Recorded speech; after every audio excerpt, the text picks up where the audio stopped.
तो जैसा कि हमने लास्ट एपिसोड में देखा, लियांगजी ने लिफेंग के फादर को हरा दिया था, जिसके बाद वो लिफेंग के फादर से मिस लीना की इन्फॉर्मेशन लेने के लिए उनके माइंड को चेक करता है। तो लियांगजी को पता चलता है कि उसकी सारी मेमोरी को इरेज कर दिया गया है, पर लियांगजी को ये नहीं पता था कि ये सब किंग जाओ ने किया है। किंग जाओ अपने सर्वेंट्स उस आदमी को ले जाने के लिए कहते हैं। अब आगे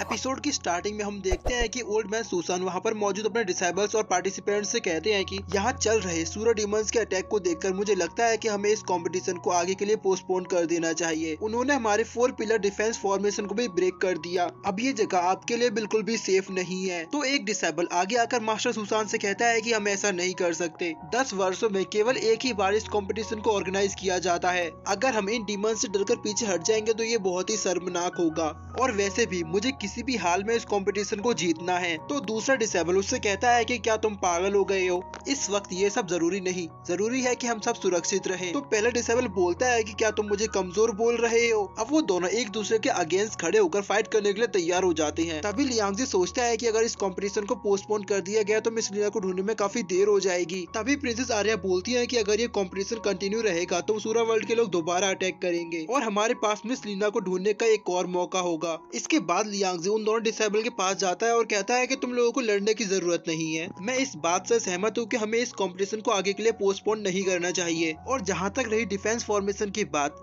तो मैं इसकी जिम्मेदारी लेता हूँ। आप सभी को पता है हमारा त्यानलिंगमन फॉर्मेशन बिल्डिंग में कितना ज्यादा स्ट्रॉन्ग है। लियांगजी की ये बात सुनकर एक बंदा आगे आता है और वो कहता है कि क्या तुम्हें पता है वो फॉर्मेशन कैसे बनी हुई थी। उसमें बहुत से रॉयल ट्रेजर्स का इस्तेमाल किया गया था, जिसमें से एक है 100 साल पुरानी लकड़ी। मेरे ख्याल से आपको उसको ढूंढने में 100 साल तो लग ही जाएंगे। वो बंदा लियांगजी को नीचे दिखाने की कोशिश कर रहा था। तभी सुइगामी बोलती है कि अनलकीली मेरे पास एक लकड़ी है, लेकिन वो 100 साल पुरानी नहीं बल्कि 1000 साल पुरानी है। क्या इससे काम हो जाएगा? तो चिढ़कर वो बंदा बोलता है कि माना तुम्हारे पास ये है, लेकिन अभी भी तुम्हें the millennium ancient fox spirit blood चाहिए। क्या तुम उसको फॉक्स क्लैन से यहाँ ला सकते हो? तो फेरी फॉक्स आगे आती है और वो कहती है कि इसमें तो कोई बड़ी बात नहीं। और तभी वो अपने मुंह से एक ब्लड ड्रॉप बाहर निकालती है और वो उस बंदे से कहती है कि जरा ध्यान से देखना, क्या इतना काफी रहेगा? इतने रेयर ट्रेजर को इतनी आसानी से अपने सामने देखकर वो बंदा काफी ज्यादा हैरान रह जाता है। और तभी लियांगजी आगे आता है और कहता है कि मैंने इस फॉर्मेशन को पहले भी बनाया है, इसलिए मैं इसे दोबारा भी बना सकता हूँ। लेकिन अगर आपको लगता है कि मुझसे बेहतर इस काम को कोई और कर सकता है तो आप बताइए। लियांगजी की ये बात सुनकर सभी लोग आपस में बात करने लगते हैं कि लियांगजी कितना ज्यादा अच्छा व्यक्ति है। तभी मास्टर सुसान लियांगजी के पास आते हैं और उससे कहते हैं कि मैं तुम्हारे त्यानलिंगमन की रिस्पेक्ट करता हूँ और मैं तुम्हारी आज की इस सहायता को हमेशा याद रखूंगा। अब लियांगजी फॉर्मेशन बिल्डिंग के लिए आगे बढ़ने लगता है कि तभी एक ओल्ड मैन आगे आता है। वो लियांगजी से कहता है कि इतनी जल्दी मत करो, माना कि तुम्हारे पास दोनों रेयर ट्रेजर मौजूद है, लेकिन अभी भी एक चीज बाकी है। तो लियांगजी उससे पूछता है कि क्या? तो वो ओल्ड मैन कहता है कि क्रिस्टल। क्या तुम्हें पता है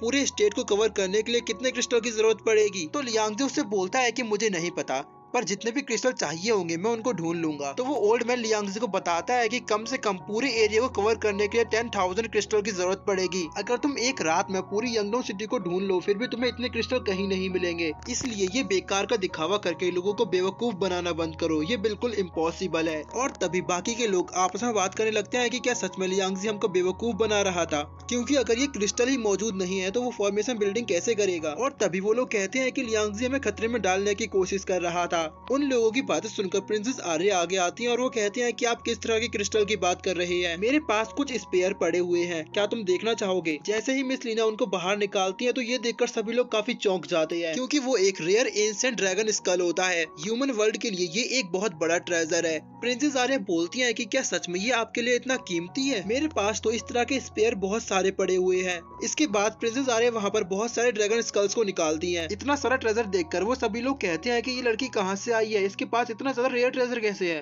और बस इनके ये सवाल के साथ हमारा ये एपिसोड यही खत्म हो जाता है। इसका नेक्स्ट एपिसोड आपको थर्सडे को मिलेगा। तो मिलते हैं नेक्स्ट एपिसोड में, तब तक के लिए बाय बाय।